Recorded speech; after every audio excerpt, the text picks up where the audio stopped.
10 Mysterious Islands from Folklore. Number 10 Avalon. King Arthur, legendary king of the Britons, was much like the modern crop of British royals. He had marital troubles. When he discovered his queen was having an affair with Sir Lancelot, he pursued the naughty knight to France. While Arthur was out of the kingdom, it was taken over by the nefarious Mordred. On Arthur's return, a battle was fought to regain Britain. In the fight, Mordred was slain, but Arthur was mortally wounded. He was placed on a barge, which took him from our world and deposited him on the magical Isle of Avalon. Number 9 Hebrry. Before Brazil was known to Europeans, there was Hebrry, an island to the west of Ireland. Hebrry was shown on nautical maps for centuries before finally being removed from charts in the 1860s. Irish legend had long talked about lands to the west which intrepid voyagers had found, but Hebrry was their most enduring myth. Number 8 Floating Island of Muir. Muir is a 0.8 km long, half a mile, lake in England that once apparently contained a floating island. How it came to float about is part of local legend. A young knight whose family owned the land the lake sits in suspected his fair lady of cheating on him.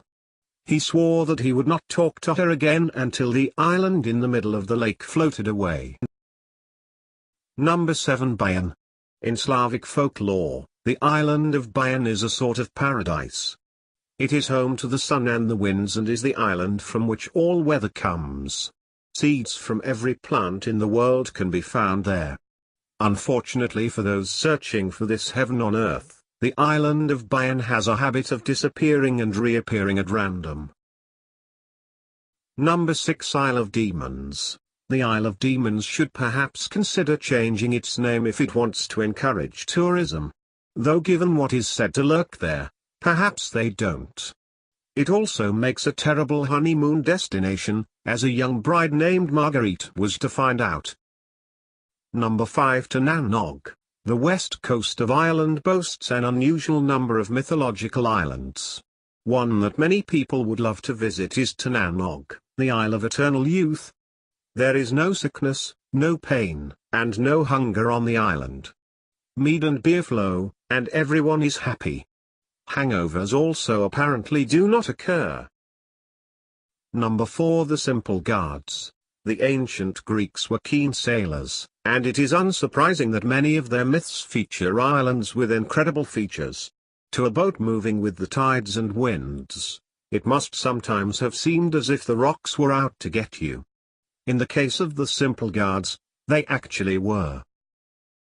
Number 3 Antillia. Antillia, to be found somewhere in the far west of the Atlantic, was known as the Isle of Seven Cities. When Spain fell to Muslim invaders from North Africa in 714, the legend of Antillia tells how 7 bishops fled with their followers to this island beyond the sea. Their ship eventually made it to the island, and the 7 bishops all split up to create their own cities. Hence, the Isle of Seven Cities. Number 2 St. Brendan's Travels. St. Brendan was a 6th century Irish monk and is known to history as the navigator for his habit of travelling. It is known that he voyaged to many of the smaller islands to be found around Britain, where monastic communities were gathering. A later story has Brendan visiting islands of an entirely different type. Number 1 Atlantis. While most of the islands on this list have been dismissed as mere fictions, there are still those today who will proclaim a belief in Atlantis. Atlantis, Plato the philosopher tells us, was a mighty island and civilization in the Atlantic Ocean. The Atlanteans were half-divine people living on a rich island. They were incredibly powerful, but not powerful enough to save themselves. He describes how the island was sunk by an earthquake and fire sent by the gods to punish their misdeeds.